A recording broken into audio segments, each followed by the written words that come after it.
Well, good afternoon, everyone. National Cabinet has met again today, first time in a fortnight. And if I could have the first slide, please. We're on track, and we're making progress far sooner than we could have ever imagined several months ago when National Cabinet was first formed back in mid-March. The three-step plan that I outlined several weeks ago is now very much in implementation, as you can see from the chart which we reviewed today. That step one is done in all states and territories, moving to step two in most in a few weeks' time in June, but steps 2 and 3 implemented and on the way to in states like Western Australia and the Northern Territory. I want to thank again all the Premiers and Chief Ministers. Sure, from time to time there are points of difference and there are frustrations and there are things that I have no doubt Australians would like to be moving faster than they are. But we outlined a plan and we're implementing that plan.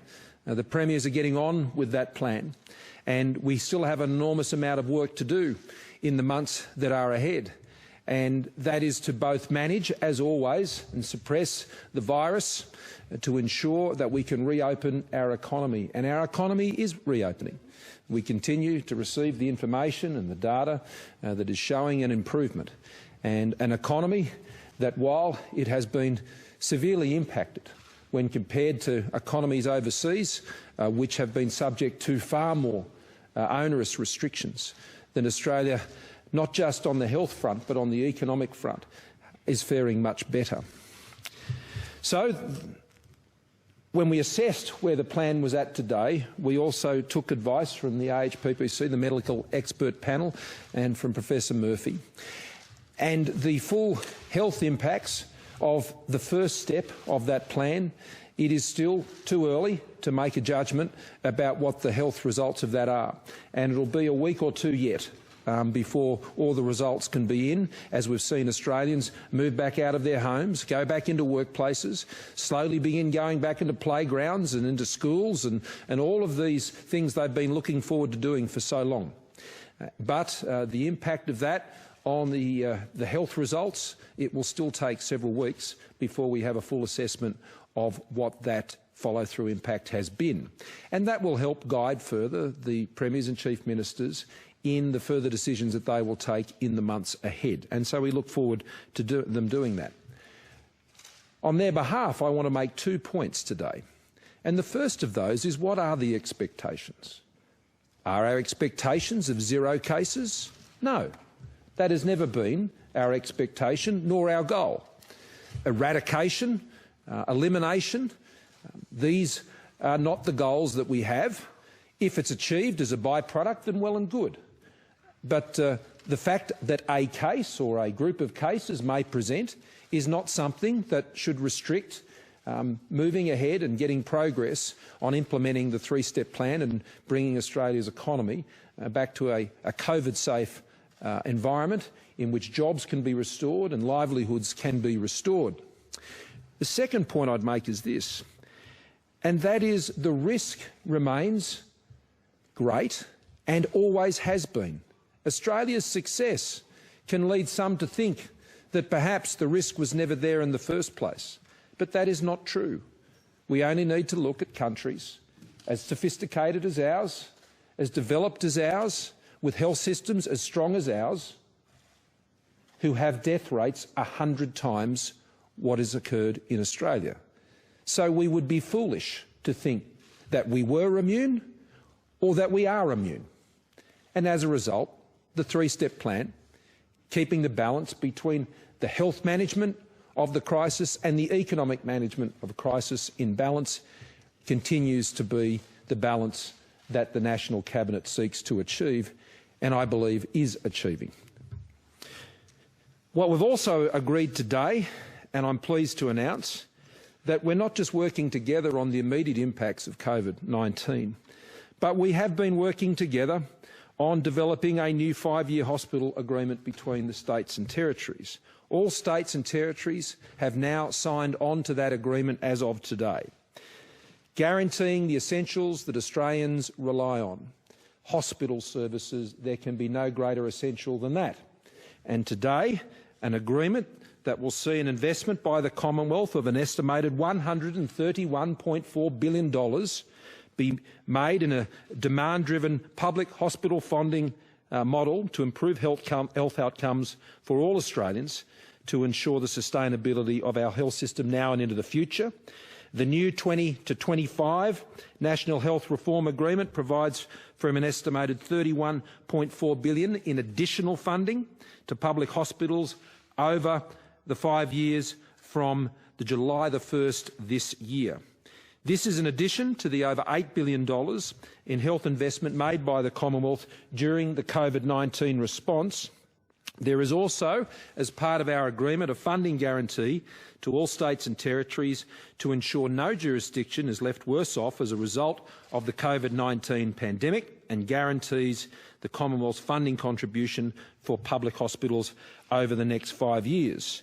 Now, this agreement, importantly, includes funding to provide life-saving immunotherapy to Australians suffering with conditions, in particular cancer, the CAR T-cell therapies. These can cost $500,000 per treatment. They will now be provided under these agreements to Australians who need them without that level of cost. That's what you can do when you can guarantee the essentials that Australians rely on, and the economy is what enables us to provide that support. And that's why it's so essential that we continue to work together to strengthen our economy to support such critical agreements like the one we've been able to come to today. The other thing we agreed today is a major change in terms of how COAG will work in the future. And if I could move to that chart, COAG is no more. It will be replaced by a completely new system, and that new system is focused on the success that is being yielded by the operation of the National Cabinet. What we'll be doing is keeping the National Cabinet operating, and particularly during the COVID period, or continue to meet on a fortnightly basis. In a normal year, it would meet on a monthly basis. Wouldn't meet in person. One of the things we've learned over meeting so regularly is we can work quite effectively together as we get together using the telepresident's facilities, which means that premiers, particularly from those in the more remote states, have been able to access that engagement on a far more regular basis, and it's worked incredibly well. And so we will continue to meet on a monthly basis in an ordinary year, and we'll continue to meet on a fortnightly basis as we work through the COVID period. Now, how it'll be different to the way COAG worked is the National Cabinet will be driven by a singular agenda, and that is to create jobs.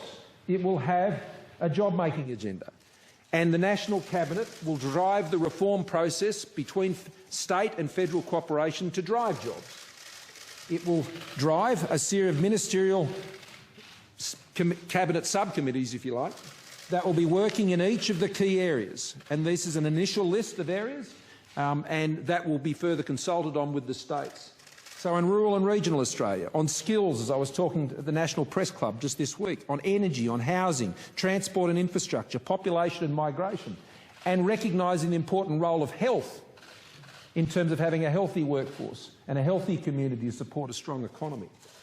The National Cabinet will continue to work with a laser-like mission focus on creating jobs as we come out of the COVID crisis and we work into the years into the future. The National Cabinet will work together with what is known as the Council on Federal Financial Relations. That is basically the meeting of Treasurers. They actually met today. Those Treasurers will take responsibility for all of the funding agreements between the states and the Commonwealth. They will no longer be the province and domain of individual ministerial portfolios. The Treasurers will bring ultimately those agreements together, consulting with the portfolio ministers, but being responsible for all of those agreements. And National Cabinet agreed today that one of the first jobs that the Council of Federal Financial Relations will need to do is look at all of those agreements and how they can be consolidated and rationalised. Obviously, there are the large foundational agreements like the ones I've announced today. They will obviously continue in the form that they've been set out. Education is another, which is already in place. But there are multiple other agreements that will be available to the Council to be able to be looked at and consolidated and reviewed by the Treasurers to ensure we can get a more effective federation. Important task forces will continue that previously worked to COAG in important national agenda issues. Women's safety and the work that the states and territories have done with the Commonwealth to combat domestic violence. This is an important national issue and an important national agenda. It will remain part of the national agenda, as will Indigenous affairs, in particular the work that is being done on closing the gap, and the closing the gap priorities being worked together with the Indigenous peak groups as part of the closing the gap process. Once a year, the National Cabinet will meet together with the Treasurers as well as the Australian Local Government Association in a new council which is focused on national federation reform.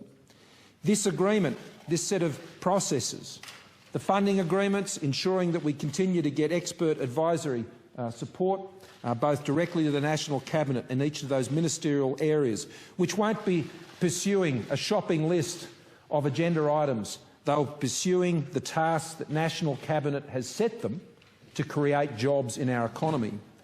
Now, over on this side is a long list of ministerial forums and regulatory councils that currently exist and interact with COAG. Those forums will be consolidated and reset. Ministers will consider the value of each of those, and I suspect we'll see many of them no longer be required. It's important that ministers at state and federal level talk to each other, but they don't have to do it in such a bureaucratic form with a whole bunch of paperwork attached to it. They need to talk to each other, share ideas, but the congestion-busting process we're engaged on here is simplifying that. They come together to solve problems, deal with issues and move on. They should talk to each other because they find value in it, not because of the requirements of some sort of bureaucratic process. There are a series of formal regulatory councils which are created under statutes, particularly things like the Disability Reform Council, the Energy Ministers. They have particular roles under various legislation, and there are a number of others. But we will be looking to consolidate and reset those as well. So we want to streamline all of those endless meetings that go on so we can bring it back to one focus, creating jobs out of the back of this crisis and ensuring the Federation is focused on that job, just like we have been focused as a National Cabinet on managing the country through our Federation through this national crisis of COVID-19. So that is an exciting new agenda for our Federation. Federation reform issues and responsibilities between states and territories in the Commonwealth will be considered at the National Cabinet because we think that gives Australians confidence. And this really is a job of rebuilding confidence right across the country. And that includes confidence in our governance and making sure that all governments are working closely together, and in particular that we're doing so to get Australians back into work. The final details of which ministerial groups are set in this area and, as I said, the consolidation that takes place in the other areas, that will come in time. But we've agreed on the new structure, and we think that will ensure for Australians they'll get better government, more focused government at both a state and at a federal level. And with that, I'll pass you on to Professor Murphy. Thank you. Thanks, Prime Minister.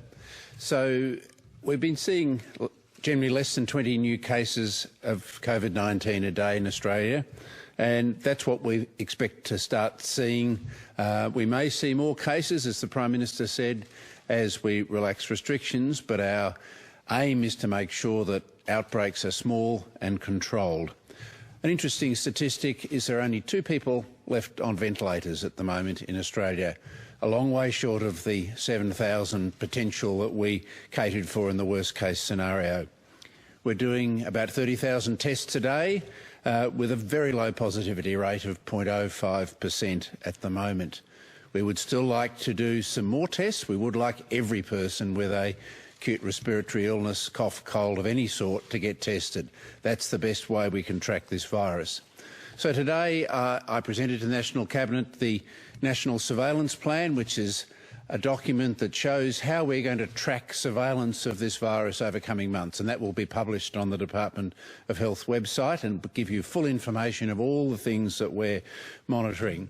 I also presented the first report back on the Pandemic Health Intelligence Plan. You'll recall that that was the plan that we used to convince National Cabinet that we were in a fit state to start easing restrictions, and that was the basis before people moved to step one of the three-step plan.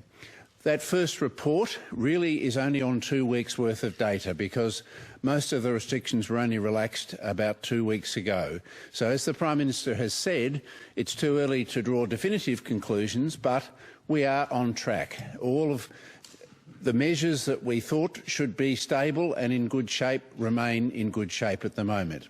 But in 2 weeks, it's not possible to be absolutely sure, and we do need to watch the data over the next 1 to 2 weeks to make sure that we're not getting more than the expected small outbreaks that we do expect to see as we relax restrictions. We've got to be sure that we're not going to get a number of outbreaks or outbreaks that are hard to control. We don't expect to get them. We expect to be able to control those outbreaks, but at this stage we do need to be cautious about saying that the relaxation of restrictions hasn't had a deleterious public health effect. We don't think so, but we must watch and be really careful.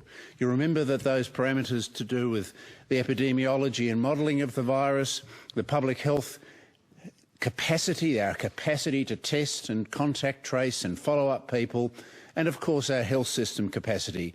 Our health system is now getting back to business as usual. Elective surgery is heading right back up to normal in a number of jurisdictions. People are starting to go back to the doctor and the clinic. That is all great.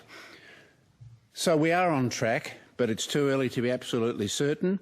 And if I can make one plea to everybody is, as we get back to normal life, just remember those simple principles. Keep practicing the physical distancing. Please go and get tested if you are in any way unwell, and stay at home, and keep practicing all of those hygiene and distancing measures we've talked about. We did have a final discussion today also on public transport, how to make it as safe as possible by trying to reduce density, staggering travel times, lots of enhanced hygiene. And we did recognise, HPPC has recognised that in a crowded public transport situation, some people may choose to wear masks when they are really up close with other people, and we acknowledge that that is not an unreasonable thing to do, not that we're recommending it in the general community in Australia at the moment because of the low case numbers, but if people do choose to wear masks, they need to be careful that they are not a complete protection and they need to be worn very carefully. So we'll be publishing some advice on that as well. So on track, no reason to deviate from our planned recovery path, but we've got to still all be very careful. Thank you. Thank you. Phil. On the new National Cabinet structure, do you envisage that once this crisis has passed that the Premiers will fly to Canberra for face-to-face meetings like they used to with COAG? And how can you assure us that over time this doesn't grow into a bureaucracy like COAG, which critics said is a place where good ideas went to die? Yeah, I used to say that too, and it was true.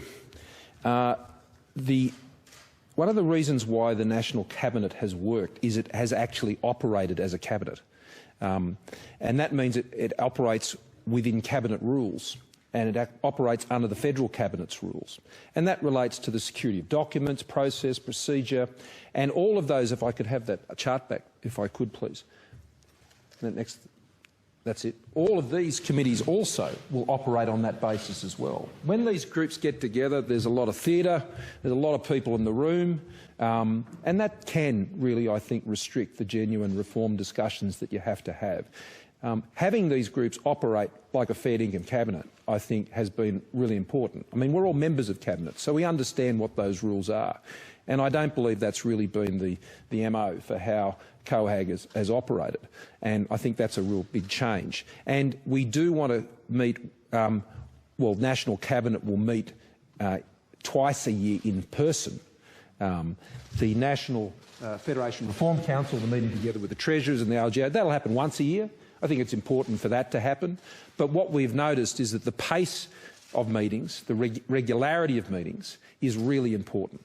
And having a very clear mission is really important. There are so many national issues, as you could imagine, across the country, and there is a place to deal with those, and we're providing a place to deal with those. But what we're saying, as the leaders of governments, federal and state, is we must focus on jobs, and that's what will drive our monthly agenda. And in the months ahead, that's on a fortnightly basis and more regularly as required. So it's a much more flexible way of working, Phil. It gets rid of so much of the formality and staging that goes around these events, and enables treasurers as well, I've got to say, and prime ministers and premiers to have these sorts of discussions. I mean, without sort of lifting the veil, really. I mean, on the night before every treasurers and leaders meeting that I've ever been to, there's usually a get-together. That's the best conversation you ever have, because you're genuinely talking about the issues you need to, and that's how National Cabinet has operated. We've been able to find that candour and that collegiality in that new format, and so we're going to put that all the way through all these others, and we're not going to have the myriad of these agendas which are going on all the time, bubbling up and distracting often. The core focus that the leaders need is to create jobs. Michelle. Wouldn't you expect, though, Prime Minister, that in a more normal situation where you don't have the total focus on a crisis, that you'll get more political fragmentation, you'll have state elections, parties fighting each other and so on? How do you intend to try and smooth that out? And secondly, as you're talking about federalism reform, do you believe in principle that the states should have more revenue-raising powers? Well, look, on the first issue, Michelle, it's just something we've all got to work hard on. I mean, politics still exists, and the environment, the media environment we all operate in, which is very interested in conflict, that also exists, and that's just how it is. And we're all experienced and professional politicians and leaders, and we understand that. So it's very much up to each of us to value what we've been able to establish, I think, in the National Cabinet, and seek to preserve it. The other way, though, importantly, Michelle, is how we deal with the financial issues of national partnership agreements. And as you can see here, that will really be the responsibility of the treasurers. Now, previously, all of those funding agreements have all been belted out in portfolio ministerial councils endlessly, round and round and round, and then ultimately, in a half unresolved sort of state, they can trickle through for a stoush between the leaders. That's not a good way to work. Now, the value is that many of the premiers and chief ministers and myself have been treasurers before as well, and so we understand that treasurers are at a unique position to work right across all the government areas, and they can reconcile a lot of these things. And they also have a key responsibility in ensuring constraint and responsible management of public finances, and it brings those two issues together. And the treasurers are well placed, I think, to resolve many of those issues, and so it won't distract the leaders' agenda, which has to be very focused. And that's the third point, and that is where we can focus on an agenda and a clear purpose to create jobs. And I would expect at some point we might be able to nominate, and certainly the federal government has a jobs target, and that can be the clear purpose of why we're meeting together every month.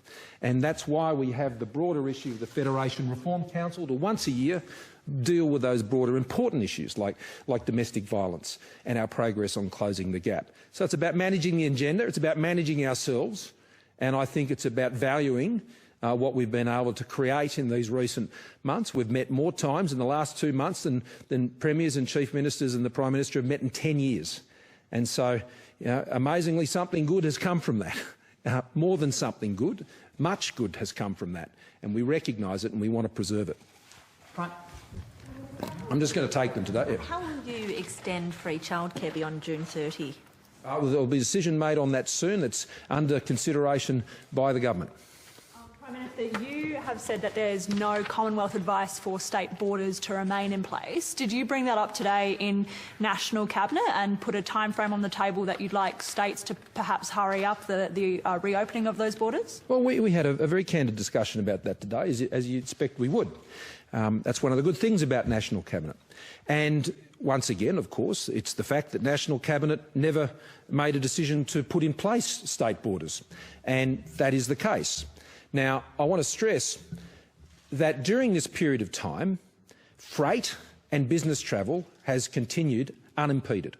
And all the data I've seen, particularly with the movement of freight and goods, etc., that has continued, and the barriers at the borders have not presented any issue when it comes to those quite critical supplies. And that hasn't happened by accident. And regardless of the borders being in place, the states have worked very hard on that. The second point I'd make is that means that the borders principally relate to leisure travel between states and territories. Now, under the three-step plan, it wasn't until step 3 that it was envisaged that there would be interstate travel. Now, whether you have a border or you don't have a border, formally put in place, step 3 of the plan, which was expected to be in place in July, is when that was expected to be the case. Now, I note that all states and territories are working towards that, whether they have borders or not. But the truth is, and I'm sure, and this was discussed today, that it's preferable to be able to be in a situation where you don't have the borders as soon as possible, because obviously that means that the tourism industries in particular, and particularly with school holidays coming up, might be able to benefit from that travel.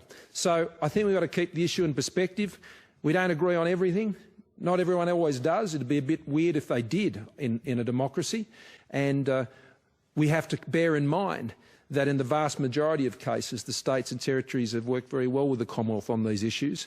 And I'm still remain absolutely optimistic that common sense will ultimately prevail on the timetable that National Cabinet has set out. Yeah. So can I ask you about the situation in Hong Kong and the national security laws aimed at pro-democracy protesters? Would Australia consider applying sanctions against Chinese officials? And what's your message to Hong Kongers who are perhaps now considering coming to Australia, given that they feel they've lost living in a democracy?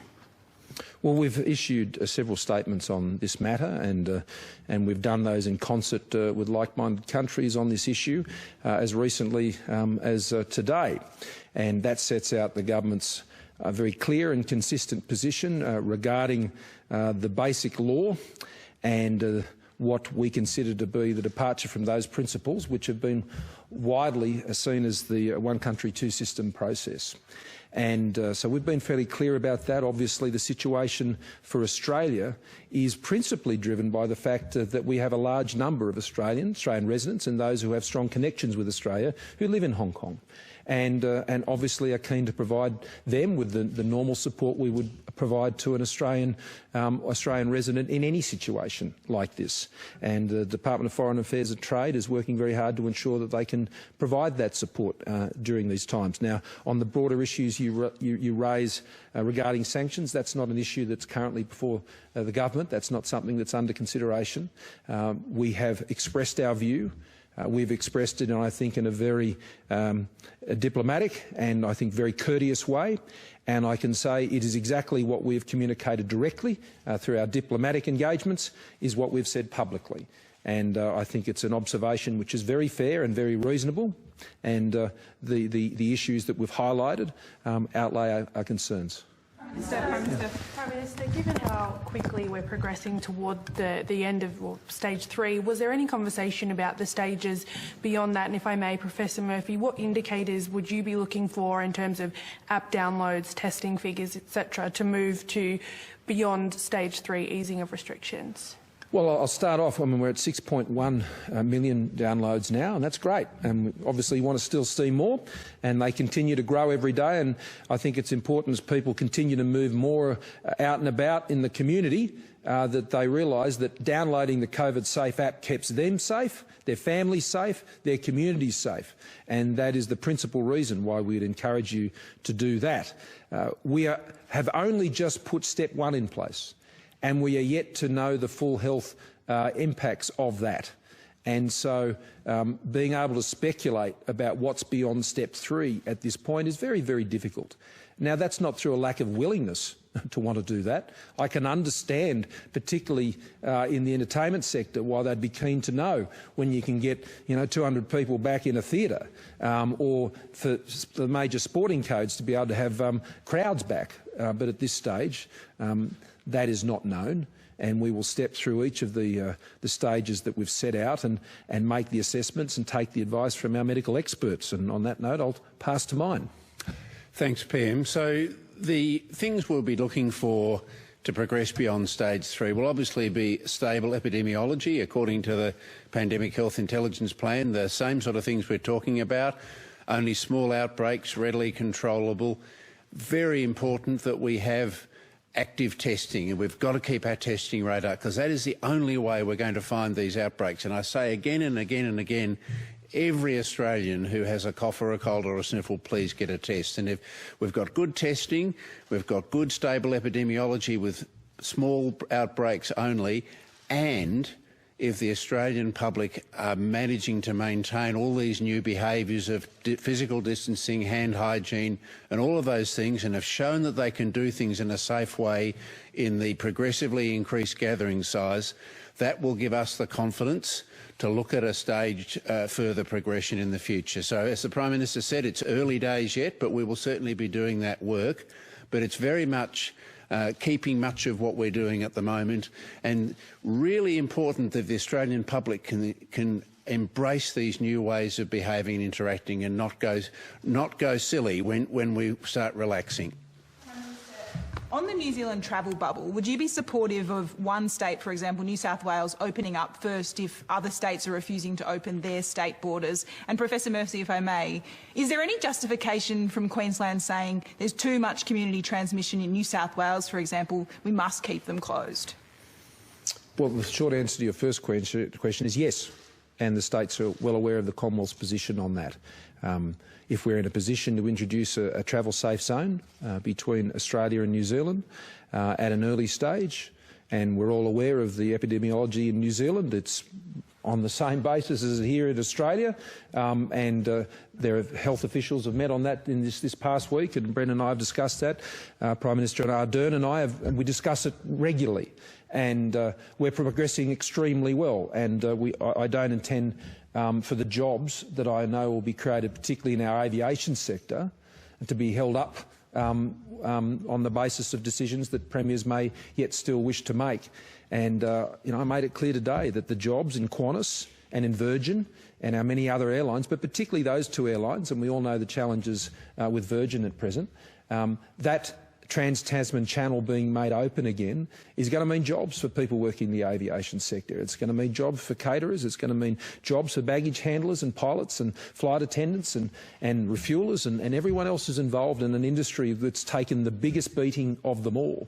And there will be, and Prime Minister and I agree strongly on this, that the additional benefits, net positive, that will come for both of our countries opening up to each other again is a strong one. And we've both put ourselves in a position to do this. I can't see it happening amongst too many other countries at this stage. I think that's still some time off. But we're looking forward to that day being sooner rather than later. And so I would hope that if you're in Sydney or Melbourne at the moment, you could get to all the states and territories and to Auckland at the same time. But let's see what happens. Brendan, did you want to... So, just on the state border issue, HPPC hasn't made any recommendations about it, but we understand that states have taken positions based on the differential case numbers in adjacent states, and I understand that Queensland's regularly reviewing their position, as are all the other states with borders, and as the case numbers fall significantly in New South Wales, as they had in Victoria, I'm hopeful that they may see fit to reconsider that position. Yeah. On the eve of Reconciliation Week, Rio Tinto blow up one of the oldest Aboriginal heritage sites in the country, over in the Pilbara.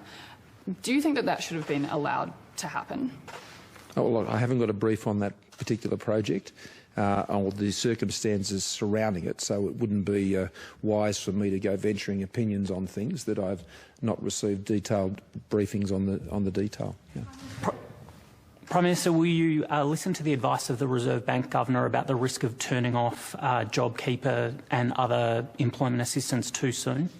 We've had lots of advice on these matters, and I think it's important to contextualise all of this.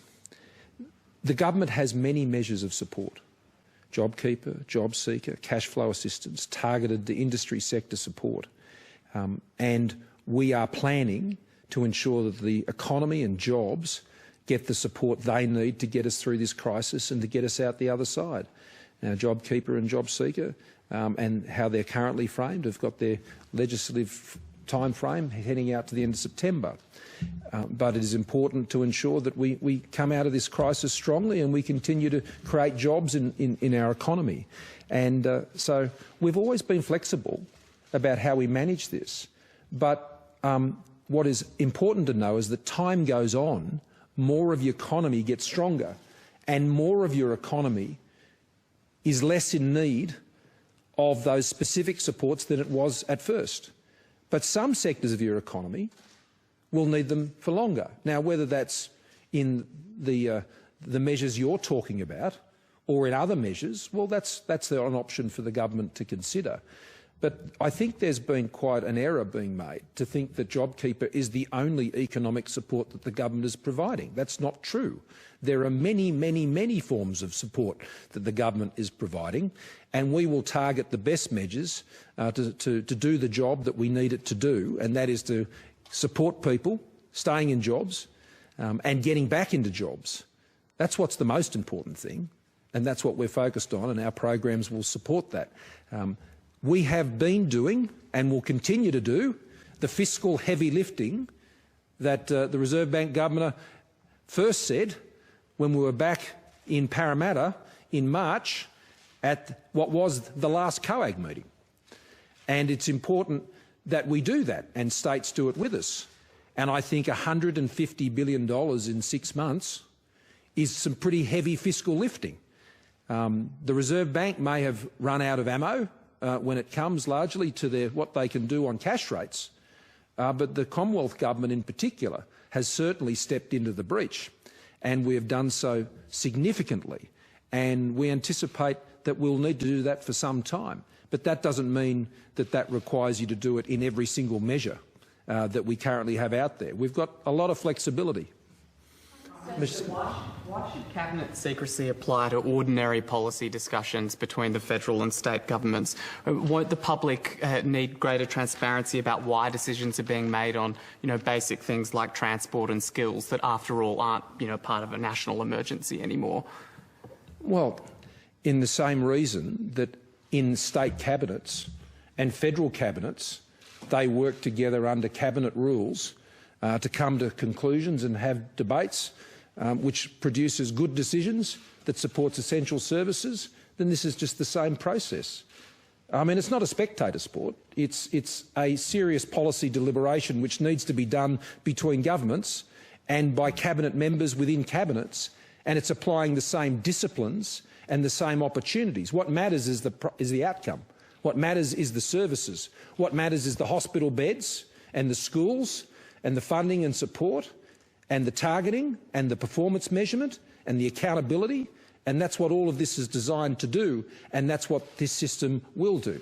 But Australians have occasionally been mystified by, for example, why did the National Cabinet come up with a solution for commercial tenancies and not residential tenancies? Are these things... You must have missed my explanation. Yeah. Just in relation to the Reserve Bank again, the language does seem a little different. You've talked about getting the economy off medication. The Reserve Bank Governor has said it would be, quote, a mistake to turn off the stimulus too early. So are you at odds in any way with, what the RBA is saying on that? And in relation to the IR stuff that you've been discussing this week, you've been asked a couple of times about the Better Off Overall test, the boot test. Do you think that's served its purpose in the current environment? Do you think you might have to get rid of the boot test? Well, I think you're falsely creating a difference between the Reserve Bank and the government. No, we're actually at Edom on these issues. And what we've done, I think, has demonstrated that. And our infrastructure programs in particular, which I know Dr Lowe has shown a great deal of interest in now, not just recently, for some time. And that program of bringing forward investments, more than $1 billion just last week announced to pump up programs at local government levels with those sort of infrastructure programs, quite small ones actually, which actually are very strongly job creating in regions right across the country. And so, no, I don't think there's any real difference between what the Reserve Bank and the government is saying, and more importantly, what the government is doing. I think it's very consistent, and the numbers and the investments and the supports we're putting in place, I think back that up. And so we'll continue to go down that path. Now, what I'm interested in terms of the announcement I made earlier this week, is employers and employees getting together to ensure that people are in jobs. And I know one thing: if you're not in a job, you're not better off. If you lose your job, you're not better off. And my concern is, if we keep going down the path that we're going down and have a discussion that is constrained in a whole range of ways based on things that used to be the norms before, then people are going to lose their jobs and they won't be better off. So I'm interested in making sure Australians coming out of a COVID crisis, where millions have less hours and over 1 million don't even have a job, and I want to make them better off. And that's why the industrial relations changes that I hope to come out of this consultative and good faith process will deliver changes that will keep people in jobs, that will get people back in jobs, because when you're in a job, you're better off, and that's the better off I'm interested in. Yep, John. Prime Minister, you talk about on the fiscal side that it's not necessarily about continuing existing programs to deliver fiscal support if the economy needs it later in the year. Could you envisage that maybe shovel-ready infrastructure projects could form part of the next leg if fiscal support is required? It already does. This is the thing I'm puzzled about when this is written about. Last year, we brought forward around $4 billion worth of infrastructure projects. Last week, we announced more than $1 billion in extra projects working with local government. We are already doing this. It's not part of the next step, it's part of the now step, and it will continue to be. It's an important part of the economic plan that we've been pursuing both through the crisis and indeed before it. And that's what you can expect to continue to happen. As you saw on the chart before, infrastructure and transport will be one of those key areas where we'll be seeking to create and drive jobs as part of the National Cabinet's job maker agenda going forward. So absolutely, John. It was, and it will continue to be. It's a very important part of what we do, and we just want to do it better and coordinate it even better. And, you know, the Victorian Premier often says, when I talk to him about this, the challenge is not the bring forward of the expenditure. We've already done that. The challenge is actually getting the projects going on the ground. And in the deregulation area, this will be critical, not just when it comes to things like the EPPC Act, of which there's a significant review underway right now, and I think we'll be able to make some major progress there in speeding up the approvals of projects to get some of these big projects underway. That will be very important. But also the planning and the development works that are happening with projects that are already on the books, and making sure that they can start a lot sooner. So we are looking together as states and at a federal level to find those projects that can happen as soon as possible. But there is actually a capacity of the sector to deliver those projects. And there are issues around availability of materials and a range of other things, and those prices, when the supply and demand get out of sync, actually force the price of the projects up. So it's very much part of the plan, and we're looking forward to seeing more of those hit the decks. One more. So many media companies closing. Does this kind of boost the case for a federal ICAC? And on a similar note, are you comfortable with government facing less scrutiny with so many media companies closing? Well, anyone who loses a job, that's a bad day. And that's why, as a government, we're focused on creating jobs and trying to prevent further job losses, whether it's in the media sector and the announcements that were made by News yesterday. I spoke with Michael Miller last night, and it's a hard day for those journalists and those who are working that sector, particularly out in rural and regional areas. But whether it's a journalist's job, or whether it's a tradie's job, or it's a health worker's job, or anyone else's job, we want to make sure we can get our economy back performing more strongly than it is now as soon as we can, so we can create those jobs again. Now, in relation to the other matter you raised, I answered that question to Michelle earlier this week at the National Press Club, and that's where that sits. Thank you all very much.